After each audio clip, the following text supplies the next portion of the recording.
All right, ready to dive into something new.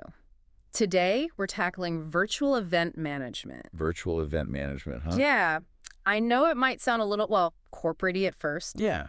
but stick with us because this stuff is way more exciting than you might think. Oh, absolutely. And it's way more relevant now, you know? Yeah, especially with everyone connecting online more and more these days. Exactly. This isn't just a pandemic fad. This is like a whole new way we do events. Right, we're talking concerts, trade shows, even like, I don't know, virtual art galleries. I mean, there are virtual trade shows now. Can you imagine? Seriously, browsing booths from my couch, that's kind of amazing. It is pretty wild. So today, we really want to break down virtual event management for you.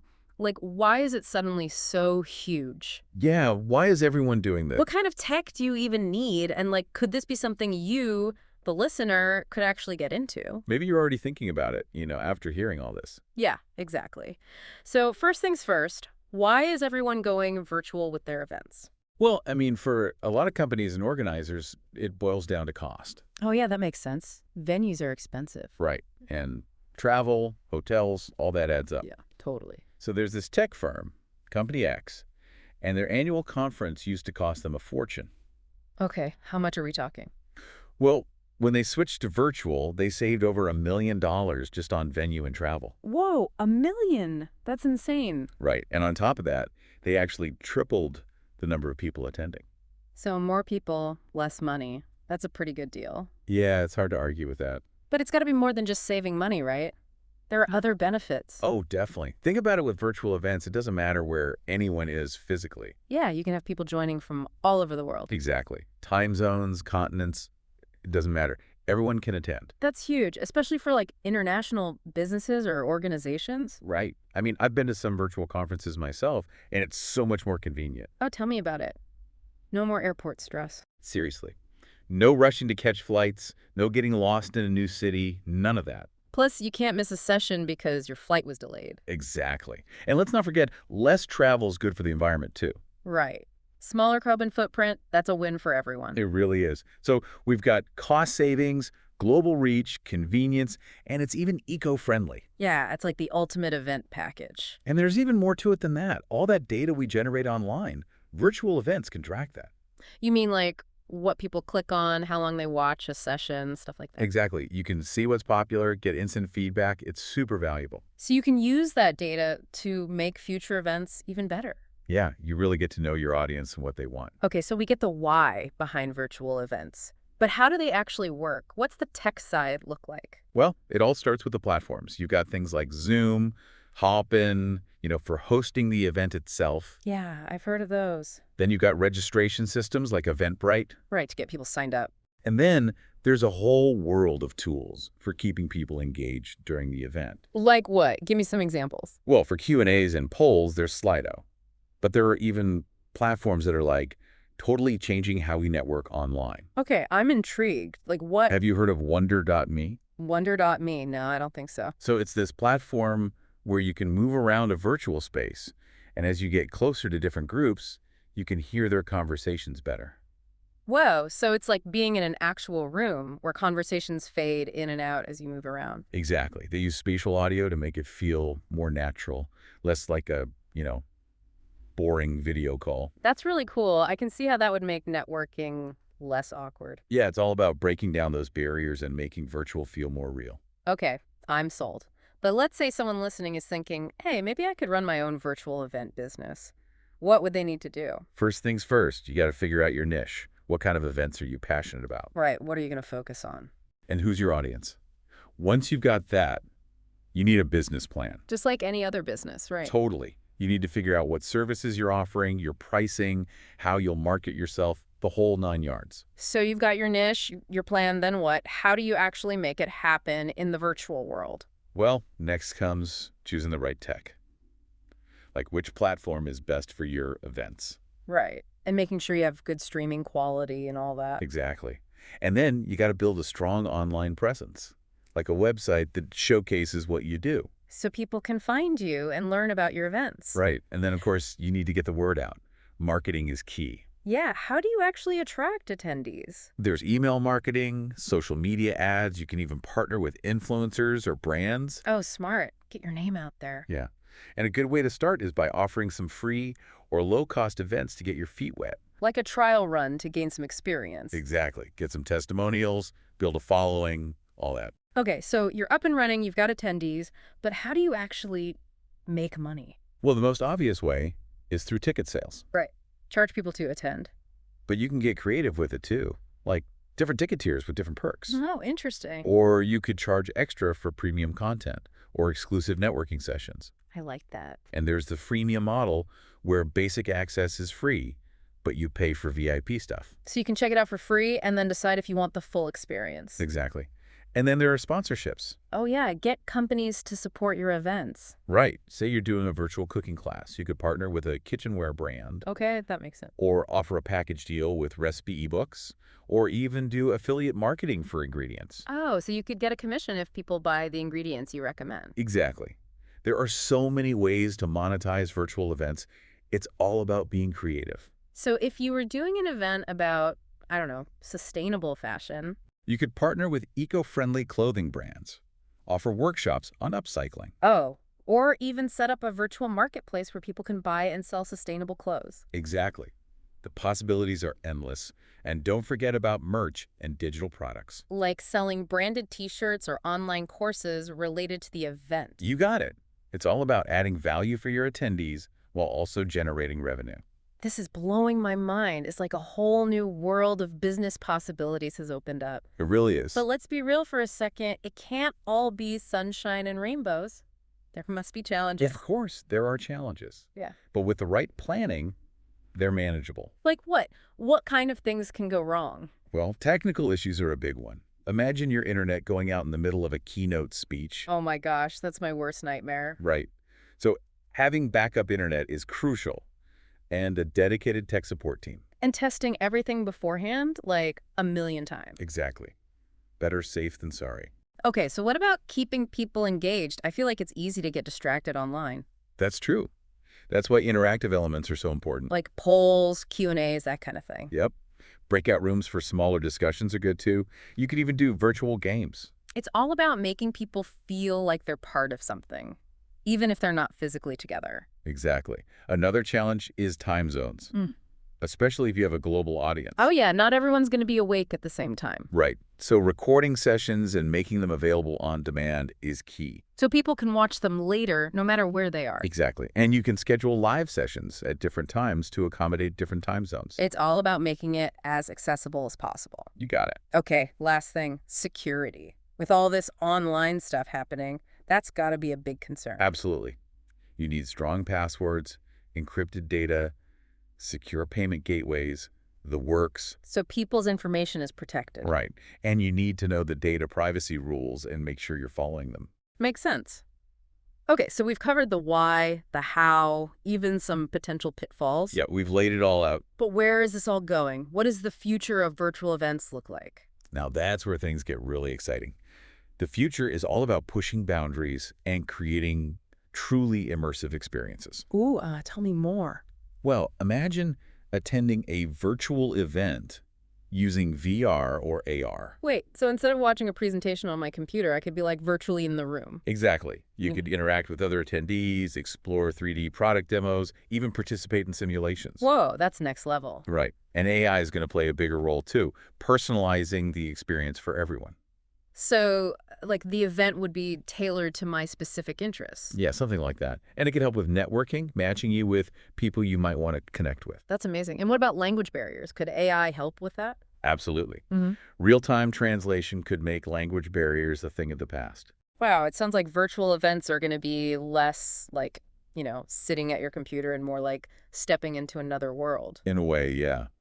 And as technology keeps advancing, things are only going to get more sophisticated and engaging. Okay, I'm officially on board the virtual event spaceship. Me too. But before we blast off into the future, let's take a moment to recap what we've learned so far. Yeah, good idea. Ground ourselves in the present before we explore the infinite possibilities of the virtual universe. Exactly. So we've covered a lot of ground already. We talked about how virtual events are changing the game. Like, it's not just a fad, it's the future of how we connect. Yeah, and we talked about the big benefits, right? Cost-effective, global reach, Super convenient for everyone. And better for the environment. Can't forget that. Oh, yeah, definitely. And we even got into the tech side of things All the different platforms and tools that make these events happen. and how people are actually making money from virtual events, which is pretty cool if you ask me. Right. Ticket sales, sponsorships, all that. So many creative ways to like turn your passion into a business. Exactly. And of course, we talked about the challenges, things to watch out for. Yeah, got to be prepared, right? Yeah. Tech issues, keeping people engaged, time zones. And security. Can't forget security. Right. Even in the virtual world, got to keep things safe. Absolutely. Yeah. But, challenges are part of the fun, when you say. Oh, totally. It's all part of the adventure. Speaking of adventure, remember that future we talked about earlier? Yeah, all that VR and AR stuff. My mind's still blown. Well, we only scratched the surface. There's so much more to explore. Okay, hit me with it. What else is coming down the pipeline? Well, imagine having a digital assistant that helps you plan every detail of your event. Whoa, like a virtual event planner. Exactly. AI-powered assistants that handle registration, scheduling, even marketing. So you could like focus on the creative stuff and let the AI take care of the logistics. Right. It would free up so much time and energy. Okay, that's pretty amazing. And you mentioned AI could personalize the attendee experience too. Yeah. Imagine attending a conference where the content is tailored specifically to your interests. No, that would be so cool. Or a networking event where you're matched with people who share your goals. It's like having a virtual matchmaker for your professional life. Exactly. AI could even help with things like real-time translation for global events. So no more language barriers. That's game-changing. It really is. It's all about making virtual events more inclusive and accessible for everyone. This is starting to sound less like a business meeting and more like a sci-fi movie. I know, right? But it's not that far-fetched. These technologies are already developing rapidly. It's crazy to think how fast things are changing. It is. But with all this talk about technology, it's important to remember the human element, too. Oh, yeah, for sure. Virtual events are still about connecting with people, right? Exactly. It's about building relationships, sharing ideas, and fostering a sense of community. Even if everyone's miles apart. Exactly. And that's what makes hybrid events so interesting.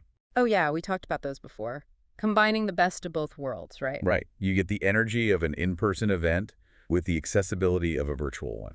The best of both worlds. And as technology improves, that line between physical and digital is just going to keep blurring. Absolutely. Imagine attending a conference where you can choose to be there in person or virtually. And the experience is just as good either way. Exactly. That's the goal, anyway. And it's not just about attending events, it's about creating them, too. Right. Anyone can become a virtual event host now. Exactly. You don't need a huge budget or a fancy studio. You just need a great idea and the passion to make it happen. That's really empowering, actually. It is. It's like democratizing opportunity, giving anyone with an internet connection a chance to reach a global audience. I love that. So we've talked about the potential, the technology, the human connection. We've covered a lot of ground. But I have to ask, with all these advancements, are there any ethical concerns we should be thinking about? That's a really important question. And the answer is yes, there are definitely ethical considerations. Like what? What kind of things should we be watching out for? Well, data privacy is a big one, as virtual event platforms collect more data about attendees. Right. We talked about security before, but this is different. It is. It's about making sure that data is handled responsibly and ethically. So people's information isn't misused. Exactly. Transparency and consent are crucial. Meaning attendees should know what data is being collected and how it's going to be used. Right. And they should be able to opt out if they want to. Okay, that makes sense. What else? Are there other ethical issues we should be thinking about? Definitely. Accessibility is another big one. Right. We don't want to exclude anyone just because they might not have the latest technology or the right skills. Exactly. Event organizers need to make sure their events are accessible to everyone, regardless of their abilities. So things like closed captioning, transcripts, maybe even sign language interpreters for virtual events. Exactly. It's about making sure everyone has equal access to the experience. And that ties into digital literacy too, right? Absolutely. As virtual events become more common, everyone needs the skills to navigate the digital world safely and effectively. So it's not just about providing the technology, it's about education and support as well. Right. We need to empower people to be active participants in the virtual world, not just passive consumers. Okay, I'm seeing the bigger picture now. It's not just about the cool tech and the business opportunities. It's about using technology for good and making sure everyone benefits. This has been a really thought-provoking conversation. I feel like I've learned so much. Me too. Yeah. And it's clear that virtual events are here to stay. Yeah, they're changing how we connect, how we learn, even how we work. But it's up to all of us to shape this future responsibly. So as we wrap up our deep dive, I want to leave you with a final question. As virtual events become even more integrated into our lives, How do we make sure they serve us, not the other way around? that's the question we all need to be asking. We need to be mindful of the potential downsides, the ethical dilemmas. And make sure these advancements benefit everyone, not just a select few. Exactly. The future of virtual events is in our hands. It's amazing to think how much virtual events have changed, even in just the last few years. I know, right? We've come a long way from those, basic webinars to, full-on VR experiences. It's pretty wild, and it seems like we're just getting started. Like, what we're seeing now is just the beginning. Oh, definitely. I think we're on the verge of, a whole new era of virtual events. More engaging, more personalized, more, I don't know, transformative, I guess. Totally. I mean, just imagine, attending a conference in Tokyo or a concert in London, all from your living room. Right. Just pop on a VR headset and boom, you're there. Exactly. And with AI doing real-time translations, language barriers could become a thing of the past. That would be incredible. Connecting with anyone, anywhere, instantly. It's pretty mind-blowing when you think about it. Mm. But it's not just about the technology itself, right? Yeah, it's about how we use it, how we make sure it benefits everyone, not just a select few. Exactly. We have to be mindful of the potential downsides, the ethical considerations. Because this technology is powerful. It could really change the world. And it's up to us to shape that change, to make sure it's a positive one. So as we wrap up our deep dive into virtual event management, I want to leave our listeners with one final thought. Okay, sure. As virtual events become more and more integrated into our lives, we need to ask ourselves, how do we ensure these advancements are serving us, not the other way around? That's a really good question, and it's one we all need to be thinking about, not just event organizers, but everyone. Because this technology is going to impact all of us in one way or another. Absolutely. And we have a responsibility to use it wisely, to make sure it enhances our lives, not controls them. Well said. So to our listeners, keep exploring, keep questioning, and keep pushing the boundaries of what's possible. But always remember to do it with intention and a sense of responsibility. The future of virtual events is in our hands. And it's a future I'm excited to see unfold. Thanks for joining us on this deep dive. We'll see you next time.